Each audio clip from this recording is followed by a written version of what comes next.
collection. I always thought we were professionals. Yeah. No. Where'd you get that idea? Just because we spend a lot of money? Yeah, good point. 4, 3, 2, 1, 0, ignition, liftoff.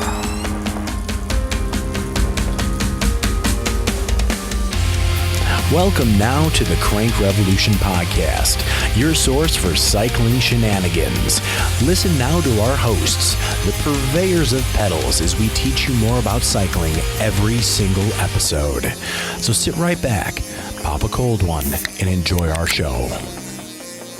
All right, so we've got a very special episode of the Crank Revolution Podcast today. We are actually on location in Chicago. Wow. Yeah. We are at Working Bikes, a 501c3, and we've got Anna, Trevor, and is it Richard? Yes. We've got some great guests here. We're going to talk a little bit about Working Bikes. Tell us about yourself. How long you guys been around? Working Bikes is just celebrating its 20th anniversary this year. 20 years. Yep. We were started back in 1999 as just a pile of bikes. The founders saw these bikes on scrapper trucks going up and down the alleys, getting melted down, so all the value getting taken out of them. And they thought that was a shame, started putting them in their garage, flooded over into their backyard. And from there, they had so many they didn't know what to do with. They packed a container with them, sent it off to Central America, and that's kind of the start of Working Bikes. Yeah, Central America, because you actually have 3 whole stories. We just went on a tour of this place. It's huge. Yeah, so they had one pile of bikes. Now it's like a couple dozen piles of bikes. Oh, yeah, there's bikes Three everywhere. floors of bikes now. Yeah, so you guys have walked through the warehouse now. Any guesses how many bikes we have in it right now? 432,126. Is this like strong guess. Yeah. Okay, did I win? So we count every single bike every January 1st. And Wow. this last year, there were about 5,600 bikes in the Whoa. building. Holy cow. Yeah, 5,600. and you got to see it. We're like bursting at the seams right now because Yeah. we're about to pack another shipping container to send it off tomorrow. So Where's we're, everyone going? to Tanzania. Wow. I was saying, yeah. I have to check a map to see where that is, actually. I know you See, do. he knows. He would know the geography on that. We actually have a map of Africa in our office because we send to a lot of partners in Africa, and it's important to know exactly where it's going. So Oh, yeah. I try to brush up on my African geography every once in a while. Exactly. Yeah. Our last container went out to Malawi. Mm-hmm. So inland, hits the port in Mozambique, gets taken overland, and seeds the project there. Have any places surprised you yet? Like, what's the farthest reaching place? Oh, man. So we sent to Fiji last year. That was the first time we sent to the South Pacific. And that was a cool connection because we had a former volunteer, Ruth, who used to schlep bikes around the basement, fix the bikes for local donation. A lot of our volunteers end up fixing bikes that we give to people around Chicago. She went off and joined the Peace Corps, got the best Peace Corps station ever in Fiji, and made friends with some bikers over there. They connected to the government. They saw a need for some donated bikes, and she was able to coordinate a shipment that left Chicago and landed in Fiji and got distributed over there. That's Nice, awesome. that is Holy cool. cow. Well, so now you've been here for 20 years, you said. All right, what are some of the big things going on this year for you? What are the big plans, the secrets that nobody knows? Ooh, secrets. I don't know if we can make that public. Yeah. I don't know. I mean, we are just trying to up all of the donations that we do, like we try to do every year. So we're kind of trying to revamp our local donation program this year to try and get more bikes out to people in Chicago, because we not only ship bikes to international partners, but we also donate locally to adults and children. So just kind of trying to be strategic and creative and get as many find new ways to get as many bikes out into Chicago as possible. Yeah, so big picture, we get from that original collection, 20 years ago, just a pile of bikes, fit 450 or so in a container. Now, annually, we get over 12,000 bicycles. Whoa. We send 6,500 internationally. Those are going to Africa, Central America, occasionally the South Pacific. We'll fix up and donate probably 1,200 locally. And then we also sell some bikes on the storefront there. Those have all been fixed by professional mechanics. Average price about $220. So if you're looking for a quality used bicycle, Working Bikes is a good place to come. So where do a lot of these bike donations come from? That's a great question. Well, you guys You guys helped us out in the Yeah, past. back in the old days, yeah, with performance bikes. Well, and hopefully in the future. And, Yeah, well, the Crank and Revolution, Crank Bike Revolution Shop will Bike Shop, be- absolutely. Yeah, we'll be working with Alan. Awesome. Well, Yeah. and that's a big goal for us too, to get you more bikes. Now you have 5,600. How many more do you want? Yeah. There is- 10,000? I think the answer is just yes. Yeah, Yes. we'll take Yeah. all of them. All the bikes. We can use all the bikes, and our international partners Yeah. can use all the bikes. And it's funny, we're getting more feedback now. So you talk about projects going forward, trying to get better connected to our international partners is something we focused on. So we just had our partner from AfroCycle in Malawi visit for our last general meeting, and we could see pictures and hear stories of how the bikes are being used there. They got 2,500 bikes last year. 1,500 of them came from us here in Chicago. Wow. And it's incredible. supporting a bike shop over there that's employment for 15 people. Excess revenue that they get funds an AIDS orphanage over there. And they've even started distributing bikes to people in rural communities through a government program that lets women get loans for about $70, the cost of the bike, at 5% interest, so they can purchase that bike and then save money not spending on other transportation. So I think when you think of where we're going, more of that. And it's really important that we send our international partners the bikes that they want. I think we used to send them the bikes that we had because we were trying to send them. I mean, we were just trying to get people on bikes. Yeah. But like Trevor said, getting more feedback from our partners and hearing exactly what what bikes that they want or what they're planning to do with the bikes helps us, because then we can give them exactly what they need and allows them to use the bikes in the best way possible. Well, that's awesome, because what I didn't realize going back is my friend went touring overseas and started going all around. And 700C is not like an average everyday, like, hey, let me just go to a bike shop there and find it. As a international wheel size, it's Yeah. really not the most common. Right. Yeah. Yeah, all you have to do is go on like one bike tour before you realize what parts you should have on your bike because like you realize what parts they have everywhere and what parts they don't, and having a bike that is like, you know, the most universal or most universally available is really helpful to people, especially, I mean, people that we ship to, but especially the ones that live in rural areas or don't live in the biggest town in their region. Yeah. Just imagine it gets harder and harder to find those parts that you need. I'm just trying to imagine some island out in the middle of the Pacific, and all of a sudden they have 20 bikes that they have no parts for. Just all 700C road carbon bikes. That would be kind of fun. All high-end road carbon fiber frames. Well, like I love, like I was once working on bikes, and then we had somebody come through with a Chinese-made flying pigeon, which had push rod brakes, and I was like, Yes. what do I do with this? How do I fix a push rod brake? Which is like the oldest and most simple style of you brake. get your time machine. Exactly. Yeah. Well, and the thing is, though, you guys seem pretty entrenched in the community. So what we're hoping we can do, our bike shop's going to be out in Hoffman Estates. So if anyone has bikes in those suburbs, they can definitely drop out to us, and we'll get them to you. But what are some other partners you have kind of around the Cook, DuPage, Kendall, Will? I mean, do you have other bike shops that are picking up for you as well? We do. And on our website, workingbikes.org, there's a link that says donate bikes, and there's a Google map with all those partner bike shops out there. And you ask where bikes come from. Last year, about 4,000 bikes were collected by bike shops that work with us. Wow. And I think it's great in that they're really supportive. You know, it's not like we're competition with these bike shops. Right, we'll right. send people over to bike shops to get repairs done, or if they want to buy a new bike. We're filling a different spot in the market, trying to get people, you know, who maybe couldn't afford to get an all-city bike up and rolling, or donate bikes locally. Well, that's something people might not realize. Those bike shops, sure, they can be really competitive with one another, but we're not out to cut each other's throats. We just want more butts on bikes. That's kind of the thing. So partnering with other bike shops and just helping serve that purpose is a huge thing for the bike community. Definitely, yeah. And we get a lot of bikes, sometimes types that our international partners don't want. So you walked on the dock, you saw a kiddie bike mountain. We probably have, 1,000, 1,500 kids bikes right now. And most international partners prioritize adult bikes because they want them to get to market, to get to employment. They're not looking for as many kids bikes. So we'll work with small bike shops like Blue City Cycles over in Bridgeport. Give them a bunch of as-is kiddie bikes. They'll fix them up and do like a holiday sale. So if any bike shop owners out there are looking for as-is kids bikes because they want to distribute them to their community, we have a bunch of them. Well, and that's the huge thing. Less and less kids have been now with Fortnite and all these different games they play. There's not as many kids actually riding their bike. And we were talking about on a previous podcast, in the 80s, for example, too, if you didn't have a bike, something was wrong with you. Someone's mother would go, why don't you have a bike? And they just buy them one because that was your guide to freedom and getting out and exploring the world. But that's still true. Like, it's still, you can access things that you couldn't otherwise if you have a bike. And I think the event we're doing tomorrow is... That's like the best example of that. Well, give us an It's like example. trying What to is get- tomorrow? So we're helping to sort of seed a bike library at a park on the west side, Tilton Park in Garfield Park. So we fixed up 50 kids' bikes that are going to live in the park, and the kids that are doing summer camp there this summer will get to ride the bikes. So it'll act as a bike library. So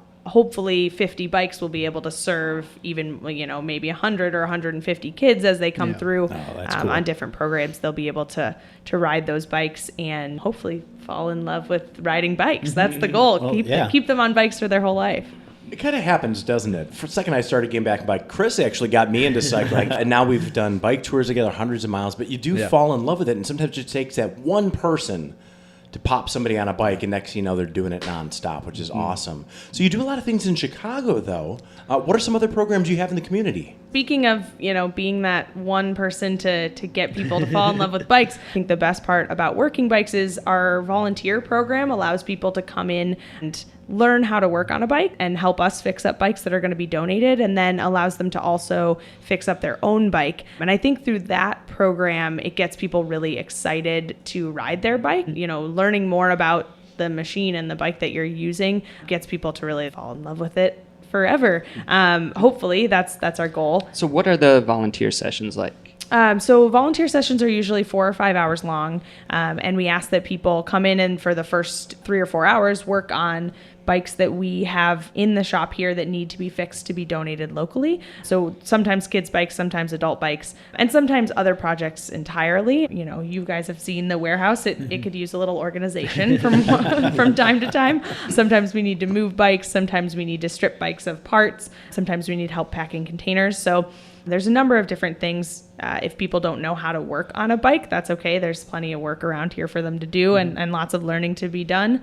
And then for the last hour of every session, people can work on their own bikes. And we're here to help answer questions and help them work on their own bike. And then also through volunteering, you earn points to purchase used parts from the store. We have every single nut and bolt and used part you could ever imagine. Just gotta find them. No, I can't believe in 3 stories of a warehouse you don't have that. Sometimes you may have to do a little digging, but they're there.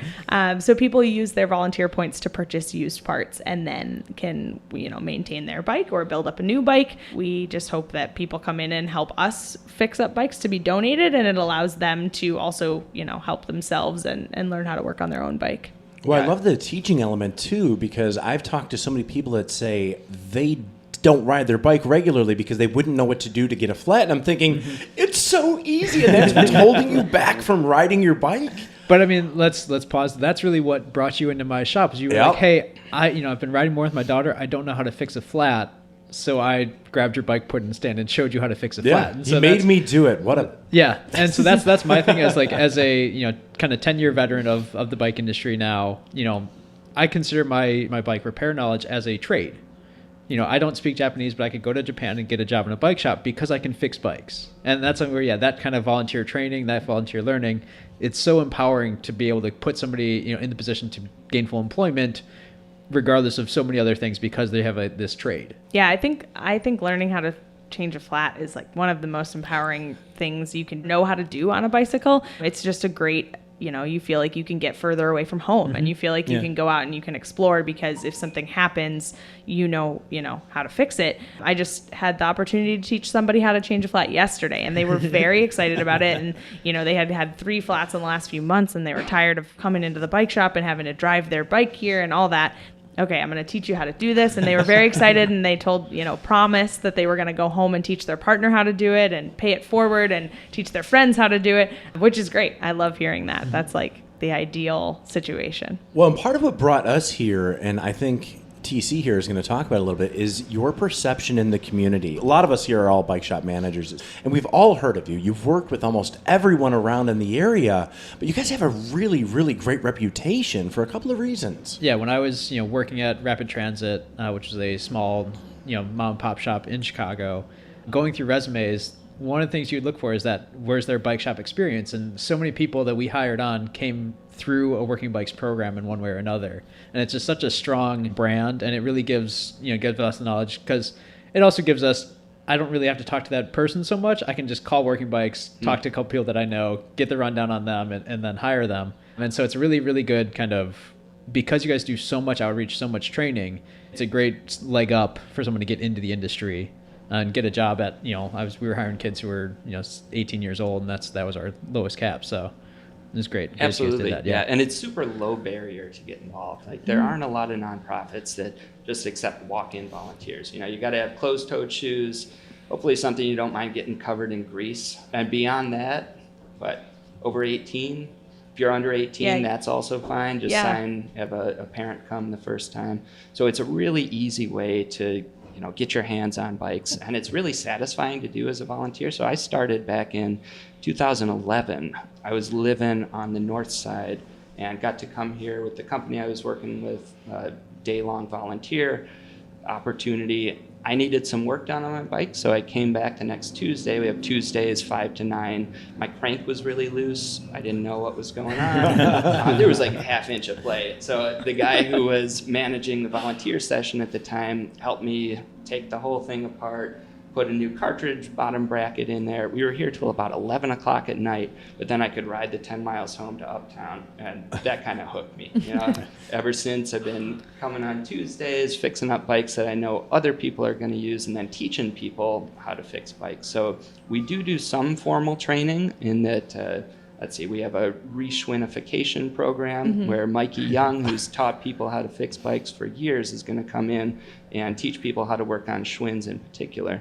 But most of the time, we pair new people with people who've been here a little bit longer, and they pass on skills that way. So it's a great way to volunteer and learn. Yeah, it was a great experience for me, too, when I started working. I've only been at Working Bikes for 5 months and started working here managing the volunteer program, and I, got to experience that the same way that our new volunteers do. So I got to show up and meet our volunteers that have been here for years and that are great bike mechanics, and just work alongside them, and learned so much more than I ever thought I could learn in a few months. And that was really exciting, because that's exactly what our volunteers get to do also. So I got to have, an experience like they get to do.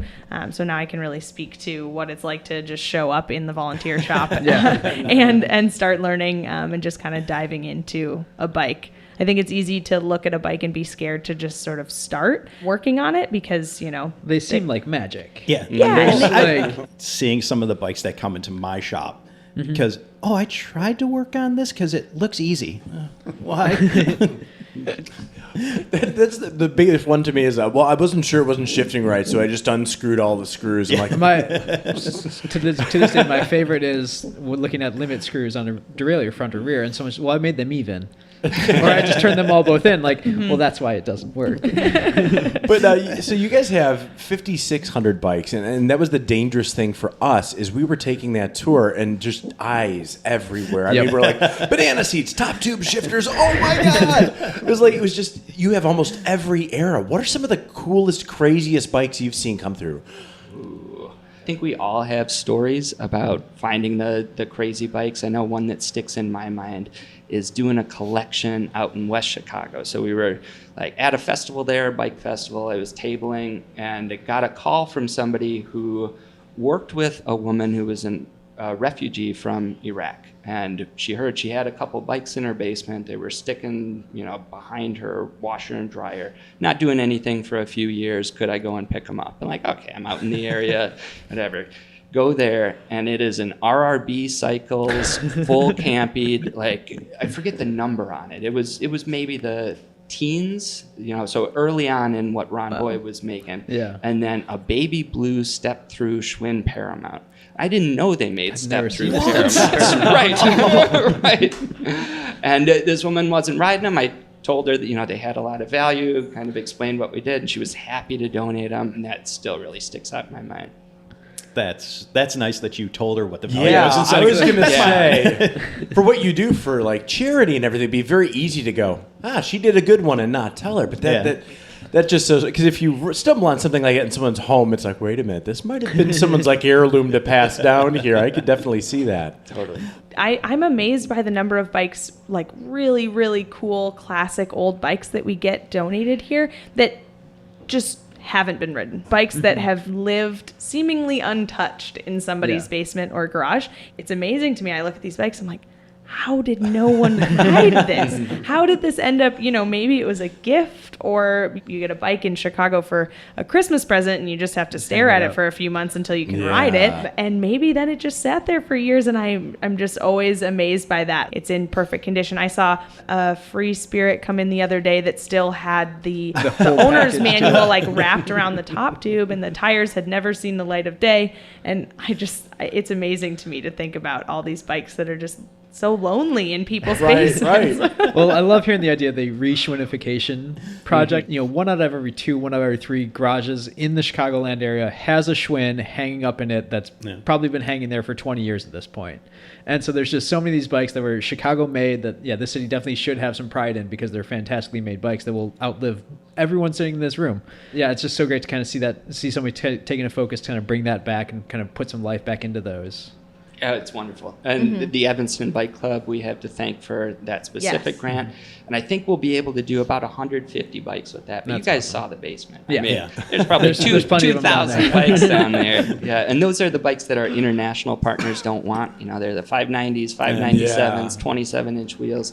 Like Anna was saying, those are not going to go too far if they get to Africa. You can't find the replacement parts. As soon as you need a replacement tire, you're in a lot of trouble there. Yeah, I mean, we have enough trouble finding a 26 by 1 3/8 tire. You know that outside of Chicago, they're going to have even more trouble with that. I do love how casual Trevor is riding the 590 versus 597, and that's something that, not too many people know what those are and what the differences are. And so that's 2 different wheel sizes from 26 1 3/8. 597 would typically refer to as the Schwinn standard, and 590 would be the Raleigh standard. And then we're just going to leave it at that, because we can keep going, and I can talk for an hour about ISOs and wheel sizes, because it's you terrible. learn that stuff at work. Exactly, yeah. You do, because I think like maybe my first week or 2, I was like tires up here, and I walked into the production shop, and I had like 6 tires on my arms, and I looked at Aaron, and I was like, I think they're all the same size, but none of them will fit on the wheel that I have. And I need someone to explain this to me. Well, that's why we always tell people, too, is like they'll buy something from the store. They'll go home and they'll say, well, it doesn't fit. It's like, well, bring us your bike. I don't want to bring it in. The only Just way to bring in your bike. But you guys are like, it's almost like the Super Bowl program for bike mechanics, too, in the sense of, when somebody starts in a bike shop, they might start by building bikes. And then after a year, they're pretty comfortable, maybe doing some tune-ups, cables, etc. Like, casually. Here, it's like, hi, welcome to your first day. There's 5,600 bikes. Find a corner and start working. The 2 bikes, though, that I was really disappointed that I didn't see. Where's your Velocipedes? They're not common anymore, unfortunately. But the one I was looking for that I really hoped you have, and you might have stashed somewhere, do you have a penny farthing? We have a wheel for a Oh. penny farthing. Yeah, I've never So you're seen halfway a whole there. one in here. Well, yeah, that is, and this, for people who haven't been here, might explain a little bit about working bikes. The penny farthing wheel is hanging above the piano, right on top of the free book library that Open Books has set up in the corner next to our service department storage room. So, Well, that's the thing. Well, is- we don't have a Velocipede or a penny farthing, but we do have at least 3 soft rides, which may be that's more close than enough. including a soft ride tandem. that may Yeah, be that more soft ride than tandem was nice. any other bike shop combined. This is true. So, I'm thinking that soft ride tandem needs to come home so I can watch TC and Jeremy ride it. I mean, so in that, like, I would want to be captain, and he would need to be stoker. he does not want to be behind me. We've been on tour Don't long trust enough him to know to each captain other. that thing. oh yeah, and you talk about weird bikes.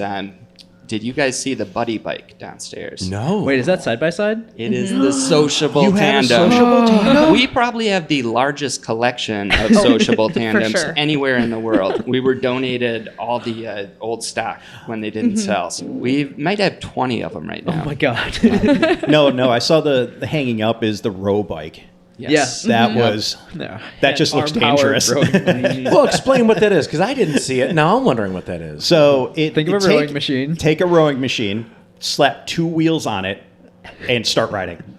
Okay, It I need is to literally try a that. back and forth. Oh Now, God! I'm really curious about the handling because, not everyone's going to pull evenly with their left and right True. arm, and so if that caused them to turn, that's going to get really dangerous really quickly. I'm sensing a YouTube video with Jeremy That's in there true. and crashing lots. I'm known for my crashes. They're usually pretty epic. But what? How did you? So let's go to Anna. How did you get in? What was your bike story? What made you go from, hey, I'm going to get into the working world, and all of a sudden now it's all about bikes? That's a good. Well, I worked for a bike tour company when I first graduated from college, and so that was what got me into riding my bike all the time. Or actually, more likely, I was living with my parents and didn't have nobody to hang out with. I didn't have anybody to hang out with on the weekends, so I just started riding my bike all the time by myself and decided that I really like to do it all the time. And then I got involved with working at a nonprofit, decided to quit my job and go on a bike tour, or two bike tours actually. Did one with a friend of mine in the US, and then came home and saw that Working Bikes was hiring for a volunteer manager, and that was the ideal position for me. I was like, I work in nonprofits and I love managing volunteers, and I love bikes. I was lucky enough that they offered me the job, and then I told Trevor that I had to leave real quick, go down to Chile and Argentina to ride my bike for a month, but then I would be right back for the job. Right back. I'll be right back. Don't worry about it. I'm just going to ride down there. Yeah. Yeah. So I was just lucky that, wow, that sounds cool, and we wish we could come. We'll see you when you get back. So That's great. That's awesome. See, I still haven't done the overseas tour yet. Oh. Well, we will eventually. Eventually. Eventually. Well, All right, we where's were your going to tour? do northern tip of Scotland down and then work our way through. But what he learned from our bike tours is every time we do a bike tour, we end up progressively farther and farther apart every night. Yep. He likes to be close enough that I scare away the bears with my snoring, but not so close that he simply has to hear me. So that's kind of the trick. But what was your bike story? My bike story? Yeah, Ooh. Trevor, how'd you get into bikes? Man, I lived in Japan for a couple of years, so I'd always had a bike, but I think it wasn't until I moved over there and could get around absolutely everywhere I needed to go between the train and a bicycle. So I was teaching English, would work in the morning, would work again in the evening. In the middle of the day, I'd ride up into the mountains, ride back, ride along the ocean. Really spent a lot of time in the saddle, so that when I came back to Chicago and it was completely flat, it was easy and kind of natural to ride a bike everywhere. And I ended up selling the car eventually, and there was a period of time where I was just racking up tickets because people would tag my car as abandoned because I was never using it. And just started getting around on a bike exclusively. And then coming to Working Bikes, I came as a volunteer first and just got hooked on those Tuesday night volunteer sessions because I was learning a lot. I was getting fed. I didn't have much money at the time, and then I was fixing up my own bike. And when you volunteer, you can accumulate points. And the first bike that I bought on points, I think I'd worked for probably 3 or 4 months, and then got a Schwinn Collegiate 3 with the Sturmey Archer 3-speed in it, put some giant baskets on the back, paid for it with points, and ghost rode it home up to Uptown. So that was about 10 miles of ghost riding. But then I had my grocery store bike and my regular Schwinn World Sport. And since then, I think I just have 7 bikes now, which I think And now is a that modest grocery store number. bike Yeah. is like a staple around Working Bikes. It's still here. It's true. It still gets used ridden. for Costco runs when we need more hummus. So I like how. Exactly. So I have purchased a bike from Working Bikes, and this was 6-7 years ago. I needed a nice winter bike, and for me that was a 1972 Schwinn Breeze with the rear baskets, and it was just ideal. And it was just a great grocery getter. And for ghost riding, so we need to define that term. Yeah. That is when you're riding your bike and then using either your right or left hand to hold the other bike and drag it along with you as you're riding, which is 10 miles is a long way to do. It was a lot of skill was needed in that ride. Either that or is he strapping it to his back, which I have seen. I have seen that. Yeah. Just looks scary. But with a Schwinn Collegiate, that's about not a 40 thing. pounds. with the baskets on it. So just to clarify, so from a 0 to 10, how well would I ghost ride? No. 0. Don't touch it. Don't do it. Well, and we've also got a volunteer here. You know, we talked about our volunteer program. Anna and I Absolutely. have been involved for a while. Richard, how did you get involved? Where I got involved with the bikes, Miss Joni, because I live right down the street down in St. Leonard's. So Miss Joni, she said everybody gonna get a bike. So they volunteered some bikes to us, about 20, 25 bikes to us. So now, you know, I get my bike, I'm riding. I'm like, okay, it's cool. Then they said, you can go down there and volunteer. I got a card. I'm like, what? I can go down there and volunteer. So I've been here like 3 weeks now, just been volunteer. And I like it now. You know, it's just something that I you know, I can put in my schedule. That's awesome. That is And fantastic. it just make me feel a little, you know, a little better because I wasn't doing nothing but just sitting back, chilling, lifting weights. I said, no, I can go down here and work on bikes now and then put that in my schedule. And now I'm here and I'm stuck. I don't think they can get I don't think they can get That's a stuck chance in a to good way, though. right. I don't think they can get a chance to get rid of me now. I'm stuck. That is Volunteer. awesome. Yeah, yeah. And I like to volunteer because I learned a lot. First day I was here, Anna, she's like, you know how to work on bikes? I said, yeah. So she helped me out, right? And I said, you know what? It's all coming back to me now. She said, oh, yeah. So she left me alone. The next day, she left me alone. She said, well, just fix this one. And I fixed it. She came back. I didn't put the crank on it. I took it loose and greased it, all that. She said, oh, you did all that? I said, yeah, because it came back to me. She Nice. showed me a lot, and I just took it from there. Yeah, you got to be careful around here. If you tell me you know how to work on a bike, I was like, Take you okay, at your word. cool. But You know, and here's a stack of What? bikes. Get through them, and you And finished them in a and one heartbeat. more thing, right? I had took the crank off because it was broke. So now I went and got her. I said, something ain't right here. And she said, let me see. So she looked at it. She said, you know what? I said, what? She said, you didn't put the wash on there. I said, oh, okay. So I said, okay. So I took it off and put the wash on there. It was, it fit right away because it didn't look right. And I went and got her and she told me. Well, I think it's like cars. If you take something apart, you should have 3 or 4 bolts. I think it's 5 bolts is the problem on a car. Yeah. But that's awesome. And see, the thing is, I've worked on bikes, but very specific sets of bikes. I have not seen half of the technology that's out there that's that true. you guys Yeah. deal with every day. And like one of the bikes I was looking at, I'm like, oh, that looks like a classic. Why does that have a belt drive? Like sometimes you're like, they had belt drives back then. It's just such an amazing mix. So there's so much to learn. So who knows the most in this whole building about working on bikes? Aaron Brown. Yeah, definitely. Yep. Aaron Brown has been working at Working Bikes for about 15 years. He's probably fixed up himself over 5,000 bikes that people are riding around Chicago. He has a wealth of knowledge, and we're really lucky that we still have him. He's got his own bench. It's next to the fish tank that he set up. You won't lose him if you put a chain to the bench. I've tried that with TC here. You know, it's funny because you talk about chain in the bench. When we first started, or when I first started, this is back in 2010 or so, everybody worked out of the same space. So right now we have a service department bike shop, we have a volunteer bike shop, and we have a production mechanic bike shop. Back then, just used to be the production mechanic bike shop. So there'd be the professionals in during the day, and then in the evenings it'd be the volunteers. And the volunteers maybe didn't treat the tools quite as nicely as the professionals did. So Aaron used to either put up caution tape around his bench, remove the stand arm, just like anything possible. And you would know as a volunteer when I was first getting involved, like, you don't want to mess with Aaron, right? So he has probably taken a picture of his stand. Nothing can be even a little bit out of place. And I remember I needed to pull a crank on like a 1969 TA, like triple crank, so a weird old Schwinn bike, and there was one tool there, and I was really worried because it was in Aaron's green drawers. And I like made a note exactly of how where the it drawers looked, put it back exactly, and I don't think he knows that happened, so I hope he doesn't listen to this. Well, I'm going to podcast. turn him in.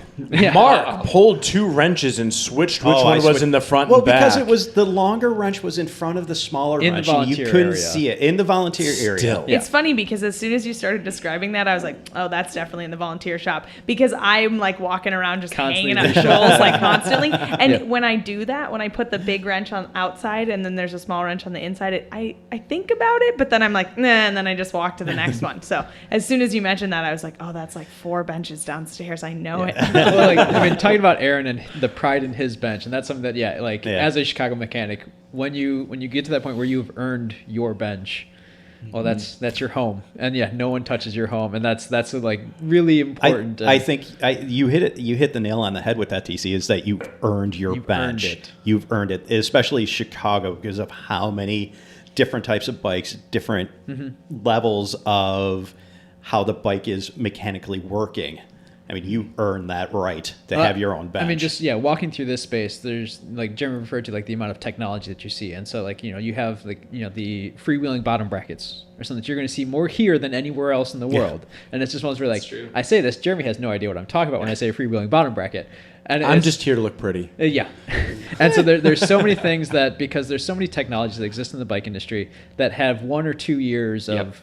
Hey, we tried this and we thought about it and it didn't work. And you're talking Schwinn World Tourist and like late 70s, the positron. And the one thing I was hoping to see was a Shimano Airlines drivetrain, which was Shimano's pneumatic shifting drivetrain, which apparently we don't have here, but that's because, they tried it for 1 year. Oh, you told me about that at I've one told you point. about this, Yeah. yes. Or if there's like Mavic Zap, the first ever electronic shifting. I forgot about those. But there's so many things that the companies in the industry have just tried, and they all kind of all this end up filtering through a place like Working Bikes. And so like when I was in Salt Lake City, that was at the Bike Collective. We saw so many other things that your normal day-by-day bike mechanic who's just at a retail shop doesn't get to see how expansive the technology throughout the years has really been. Now you get to see how those technologies are coming back too. Yep. We Exactly. see a lot of bikes with BioPace, which is the oval chain rings from the 80s.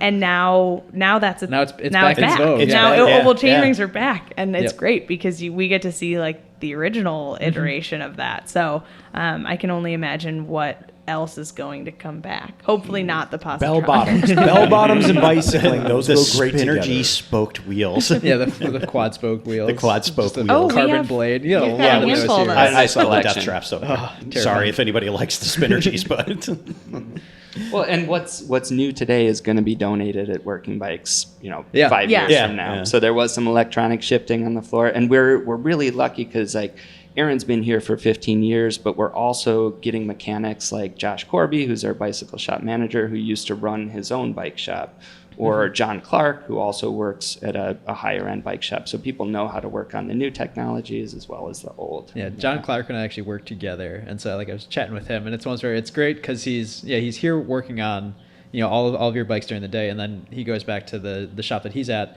working on like only $8,000 and above bikes. Like that's his like specific.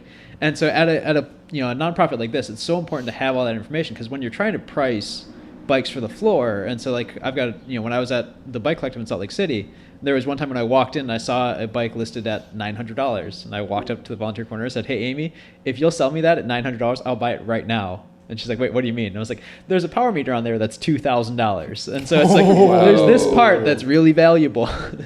And so it's because there's so much going on, there's so much technology. It's so difficult to get a really good fair price, and to not put something out there that's totally undervalued. And so it's having all of that massive range of knowledge throughout the shop here of the old bikes, of even the pre-war stuff to then being someone who's hyper modern, hyper current. It's so hard to have all of that, and the large staff that you guys have here, it's amazing because you have so many people who are so well involved and can really keep an eye out for it. And I think some stuff still does leave It's the always shop, going to happen, but that's great because Yeah. people who are coming here looking for buried treasures, and occasionally you can find one. And the money that comes in, like let's say we miss an extra $50 we could have gotten on a really nice, seat tube, something like that, or frame. It's still going to support the mission. So somebody gets something nice, they make a new bike that they're riding around, money comes in through the cash register and funds all of our international donations, all of our local donations. I feel like we're really good at not letting anything go to waste. Maybe we could get a few extra dollars, but we're not really trying to scrounge everything we can from the bikes that come in. And it's nice that we have bikes like of the bikes that we sell. We have bikes of all that cover the entire price range. We're really lucky in that people will donate really, really nice bikes that still have a lot of value and of really high value. And so we'll be able to sell, occasionally we'll sell a bike on the sales floor for $1,200 or $1,500. And but then the average price of the bike that we sell is $200. So, no matter what bike you're looking for, you can come here and find it. And like Trevor said, all of that money is going to, to fund all of the donations that we do. So any amount of money, that people spend on a bike, we're just as thankful for the people who buy the $150 bike as the $1,500 bike, and that's really great. Yeah, and we're in a really fortunate position as a nonprofit. So I'm also an attorney and work with other nonprofits, and there is no other nonprofit out there that can kind of support itself through this mission-related work. So we accept some donations. We're happy to accept donations, but really our bread and butter is the bicycles that people donate us. We convert some of them into money to pay the staff, to fund the shipments, but by and large, we live on bicycles. And we're just starting now that we own this building. You guys have walked around it. That's awesome. Maybe It's you can so see important to own it, the street from the stairwell. So, there's a lot of work Wasn't that gonna could mention be done. No, thank you. You're very kind. But we're at a point now that we're 20 years in. We're starting to think more institutionally. We're going to be here forever. Having a great mural on the facade, I think, could really raise our profile within the community. Putting down floors that aren't just pieces of plywood. That's Important something else we things. can That's do. ambiance. Yeah, it is. There's a definite character to the shop, but we have a lot of room for growth, even while we're doing all this great work, both locally and internationally. Well, one of the things that's really interesting, too, is because I know that you pick up from bike shops, but you also pick up from people's homes and everywhere, it sounds like, from where you go. What are some of the craziest bike stories that have happened? I mean, you're in Chicago, and you've gone everywhere. Again, BK, Yeah, is BK was going to be rattling off a few to us Yeah. already, and just like, we'll get him on that. Yeah, because in my mind, I keep thinking of like, well, BK came in the other day and he told me this, or he came back from a pick and he told me this, so he'll be able to tell you the best. Yeah, the BK best is our stories. warehouse wrangler. He's going to collect 5,000 some bikes this year on his own. So we have a fleet of trucks. We got a donor who's offered a matching grant to help us purchase a new fleet of trucks, maybe 2 more, because between the 4 vehicles we have, there are probably 6 dashboard lights on at any given time between the check engine. And did you try cutting the wires to them? Right, That works, right, they go off right, right right. away. I think you need to send BK out with the pickup truck, because the first time I met BK, I gave him like 20 or 30 bikes at the time, and I'm like, you're not going to fit that in the pickup truck. Watch me. He had them stacked like perfect, cordwood all the way up, strapped them down, and took off down the highway. I'm like, okay, bye. Yes. I love hearing that because I hear that from so many people. When I tell people that I work at Working Bikes, they're like, you will never believe it. We called Working Bikes 10 years ago and we had all these bikes and, they showed up with this tiny pickup truck and we said, this will never happen. And I have heard that exact story from probably half a dozen people. And not just in Chicago, but like in other, we go and pick up bikes in Iowa and Central Illinois and Wisconsin and Ohio, and I've heard that story from so many people are like, oh, they came here and they just stacked them up and it was the most perfect thing I've ever seen, and then they just drove off like it was nothing. Yeah, around Earth Day, that's really high season for us. So we do a lot of collection events out in the suburbs with recycling organizations. There's one that I always like to do out in Porter County, Indiana. So it's probably 75 minutes of a drive, and they do an Earth Day festival. We'll have a table there. We have some bicycle machines where we have old Schwinn exercycles that power record players, so it gets a lot of attention. Parents will show their kids what a record is, and then the kids power the record player. Usually we'll collect a little over 100 bikes there, and that's maybe a box truck plus a pickup truck. And the last time that I went, it was with one of our board members. We were schlepping the bikes. We try to pack them as they're donated. So we take the pedals off, maybe twist the handlebars, see how many we can fit in the back of a truck. And he tweaked his back in doing that so bad that he couldn't stand anymore. So I have an image of children powering this record player. We had Prince, Purple Rain going. So it was like a great song. Mike is lying on the ground giving people the Working Bikes mission while others are dropping off bikes. And they're like, yeah. So, well, that was the coolest thing on the tour that I noticed. Is like, normally when you're in a Chicago warehouse and they're like, let's go down to the basement, there's always going to be something magical there. But just you had 3 different contraptions. I was impressed by one of them the most, which was it's a bike hooked up to like an impeller that is a pump, and it just sprays water. And for anyone who can't imagine what we're about to talk about here, go on Crank Revolution Media on YouTube. We will have a video that absolutely features tour, yeah. Mark here pumping water up into the air. But so you've With got the a water silly grin pump on my face. You've got a record player, and then what was the one that like? A light box with 4 different lights in it. Now, if you make those the right spectra, that could be a tanning station, just Yes. so you know, and charge people for that. But where did those really come from? Who dreamed those up? How did that happen? Oh, that's our founder, Lee Ravenscroft. So he has an engineering background. He and Amy Little were the ones who started Working Bikes. Both had experience in Central America. Amy was in the Peace Corps in Nicaragua. Lee was doing projects down there, and he is a master tinkerer.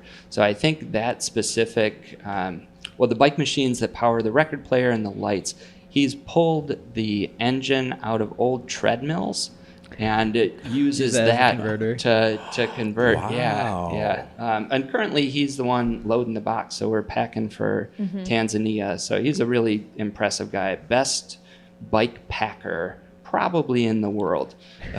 He's still going strong even after 20 years. It's pretty amazing.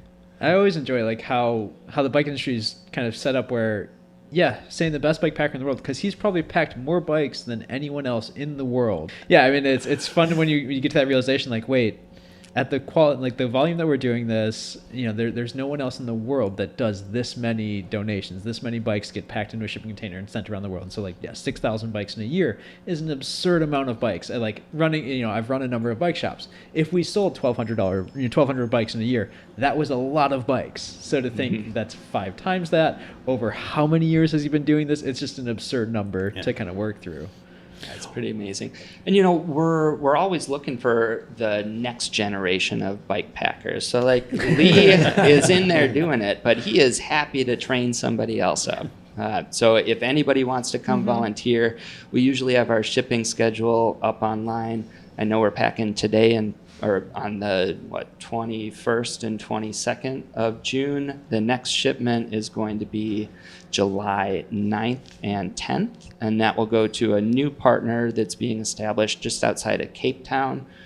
Probably a couple weeks after that will be our next shipment. So it's always rolling, and we're looking for more people to get involved. And is that schedule on workingbikes.org? It is. Yeah, on our website there's a live calendar with all of the volunteer opportunities listed. So you can go on there and see what's going on. I already mentioned kind of the regular shop volunteering that we have, but we also have lots of special events that go on. We always need help tabling at events and, like Trevor said, packing donation bikes from events also.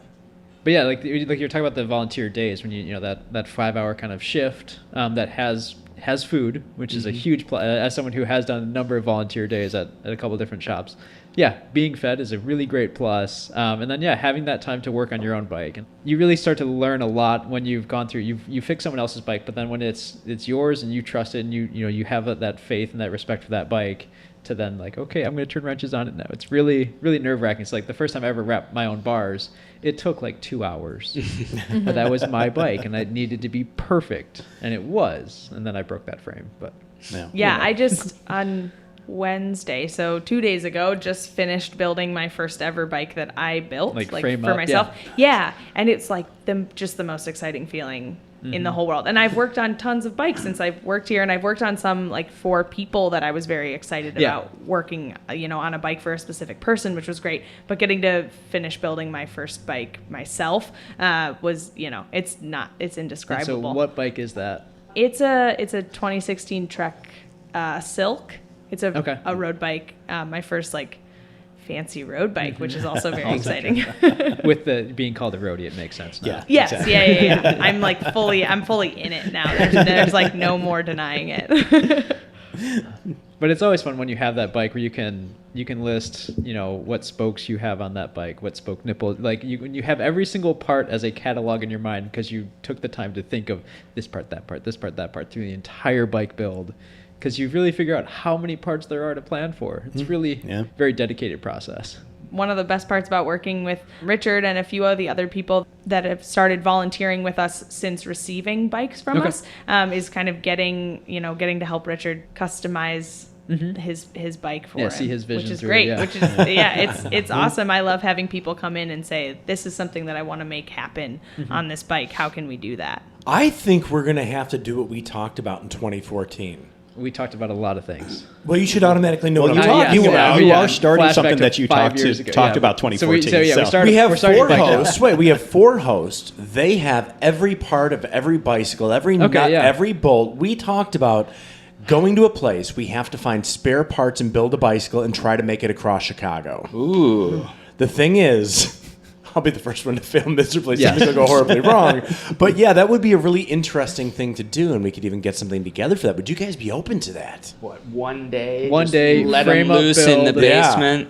Yeah, and exactly. see- Just Oh. spare parts. Yeah, I would love to see We have somebody. like the zany circus music. Yeah, build a If I- Franken bike and see if we can make it to the north Yeah, side. and like we'll have to have rules like you can't have 2 of the same wheel size. You need 2 different wheel sizes. So we have to mullet it somehow. You gotta mullet it somehow. Yeah, I like that because we have that big wall of filing cabinets and every drawer is full of different parts, and I would love to see somebody walk over there and just like pick something out of each drawer. You get you get one shifter from this Yeah. drawer and you get another shifter from this drawer, and just build a bike up from the frame with all those parts. I'm just sensing me taking way too long to pick my parts. See, I would have so much fun to like, all right, find like the odds and end part, like find a rapid Yeah. rise rear derailleur Oh. with a traditional shifter and then a normal front derailleur. So it's just, I got to really think about how my bike actually shifts because it's just not intuitive at all. Doing all of the, all of those little things to just make it so very difficult. I would be looking way too many fancy parts. And then, like, yeah. oh, It- there's a campy part. Yeah, I'll I take would just- that. and then just that distraction, like squirrel, and like just like staring and working on some other part. Like, oh wait, I'm supposed to be building a bike, and I got distracted by all the pretty things that are here. We can do that. Yeah. You want to set a date? Yeah, I think that would be, that would be a fun one. That That sounds would be great. good, yeah. Shoot it for video too. Have GoPros chase cars. It'd be fun. Yeah, that Chase would be a good cars. follow-up section. Well, like for the filming aspect. Oh, for the like, yes. gotcha. Okay, I'm with you now. I only let him touch audio. I don't Yeah. let him do it. So yeah, we've been talking about a lot of the kind of the outreach and programs you guys do. What specific volunteer nights or programs do you guys have currently? So we have 5 walk-in volunteer shifts a week. We have Tuesday evenings from 5 to 9. So that's always got a really good turnout. That's a great night to come after work. And then also Wednesday, Friday, and Saturday, we're here during the day. So 12 to 5, come by and volunteer. If you can't make it for the whole 5 hours, that's all right. Come in for a few hours. Whatever you have to give is great. We're very thankful. And then Thursday evenings is our WTF, our Women Trans Femme night only, which is really great. We open the shop and welcome anybody who doesn't identify as a man to come and spend some time in a bike shop, because it's definitely a hard time or a hard place to find a bike shop that doesn't have any men in it. So come in, see what a bike shop is all about. Ask me all the questions that you have. I will do my best to answer them. Learn how to work on a bike or lend your skills. We're always looking for more women and non-male identifying people that do have mechanic skills and do know their way around a bike to come in and help kind of spread the wealth and teach new people those skills. So That is really awesome. Yeah, That is that's really really cool. great. And that's when I was at the Bike Collective in Salt Lake City. That was kind of where, I mean, not in the WTF night. I was not participating in that, but that was kind of my role, was more as the teacher leader for the volunteers to get more people more knowledge than being fully hands-on, because I was able to spread that knowledge and get more people working more efficiently. yeah, that's the wonderful part about working or volunteering here, is that the wealth of knowledge in this building is like totally unmatched anywhere else. We've talked Absolutely. about so many different mechanics that work here, and just everybody that's in the building, whether it's other volunteers or board members or staff. Any question that you have, if you're here while you're volunteering, we can find somebody who has an answer for sure. I love how there's like no Machiavellian things. Like, you could take over the world with all the information and bicycles you have, but they're using it for good. For powers of good. So what are some of those other dates? You guys have a lot of events coming up, I heard you guys talking about. Yeah, so it is our 20th anniversary, and the last 5 years or so, we've celebrated our anniversaries with our friends over at Lagunitas, which I think we can say is, well, it's one of the official beer sponsors of Working Bikes. They're very generous, and on October 14th, we'll have a party over there. So it's going to be a great time. We'll get tickets up Probably within a month or two, but if you want to add it to your calendar now, we usually pack about 300 people in there, have food, and basically a big party of people who love bikes and want to support our work. Yeah, that's really. I mean, 20 years is a really great. Impressive. Yeah, milestone. That is a Especially huge this one. year, Yeah. I'm just excited because Lagunitas, and that's pretty much exclusively which lives in my fridge. So I'll definitely be coming out for that one. So where can somebody, if they need to donate a bike, where can they go to donate bikes, set up a bike donation spot, or anything like that? That's a great question. We have existing partners, and you can find them on our website, workingbikes.org/drop-off locations. You just click donate bikes, and you'll see a map of all the bike shops you can go to, some people's houses. And we have these great partners who run one-off bike collections. So we work with a lot of Eagle Scouts who will have their Eagle Scout project be a bike collection. They get the word out to their communities, and we're happy to help people set something like that up. So if you're in an area that doesn't have a drop-off location nearby and know some friends who might have bikes that aren't really being ridden and want to collect them and get them to people who could really use them, we're happy to work with you to organize a bike collection or go out and pick up the bikes. Our Wrangler BK will drive a truck around, and if people have about a dozen bikes, then we can go out and collect them. If it's under a dozen or 6, if you can get them to a local partner, then we can go collect from that local partner. And you guys are always looking for more local partners, I would assume. Always, yes. So we are happy to talk to you if you're interested in being a partner and being featured on our website. And how else can people donate to Working Bike? Let's say I don't have a bike, but I want to support you guys. Well, if you have parts, we're also always like, we don't necessarily just need entire bikes, but if you've got a bunch of different great things lying around that just aren't on a bike right now, it doesn't have to be a whole bike. So keep that in mind. But also we have a wish list up on our website of things that we are currently trying to raise money for. Some of them are updates to this building that we have because we hope to be here forever. So we'd love to update it a little bit. We're also currently doing a fundraiser through September. We're trying to raise money to buy hopefully 2 new trucks for our used trucks. New used trucks. New to us. New to us trucks. New around here doesn't necessarily mean actually new when you're talking about working bike stuff, because not a lot of it is actually new, just new to us. But we are hoping to buy some trucks so that we can continue to pick up bikes from all over the region and drop them off places. And we've got some smaller stuff on our wish list too. We're always looking for Toilet paper and scissors. I think toilet paper and scissors use that stuff still? are the smallest things on our our wish list. I know that we gave you all the tools that we possibly could have given you.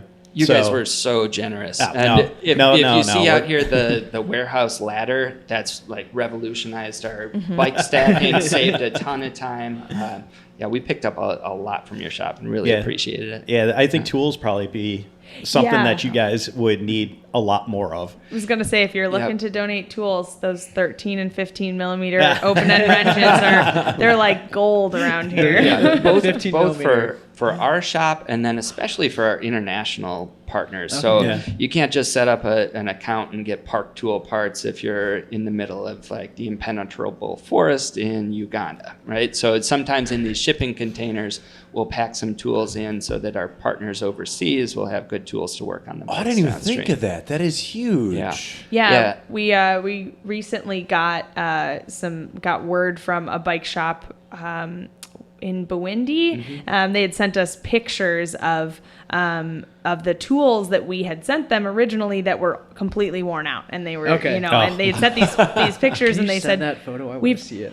They said we've fixed so many bikes and we want to keep doing it, but we need more tools. We've worn all of ours out. So Allen wrench, that's a knob. Just worn down. I mean, you grind off the edge and you keep going until it's just like this long and still an Allen. Yeah, and that's a cool project. That's one that we're really active in helping to set up. So the bikes came from Chicago. The shipping containers, the first 2 that we sent, were cleared out of bikes and became the bike shop. They put a roof up over the 2 of them. That's cool. It has the Working Bikes logo on it. And then he used to be a service and production mechanic. Now he's a police officer up in Milwaukee. But Patrick Went out there originally just for a month, ended up staying for an additional month to train the first group of female mechanics in the shop. So he spent 2 months with them, came up with a guide, like how to triage the bikes that were coming in, showed them some skills, and he's still connected to them through WhatsApp. So there's a group discussion where we can hear what parts they need,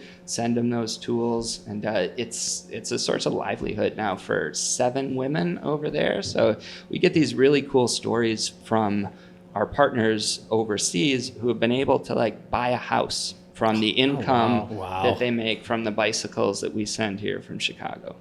And it's got to be so great to watch that full picture. You know, if you helped pack that shipment and then to see the ramification Ramification. downstream. You know, that's a great downstream, point. yeah. And if anybody wants to see that story, so our last annual report, which is also up on our website, or if you Google annual report working bikes, you can find it.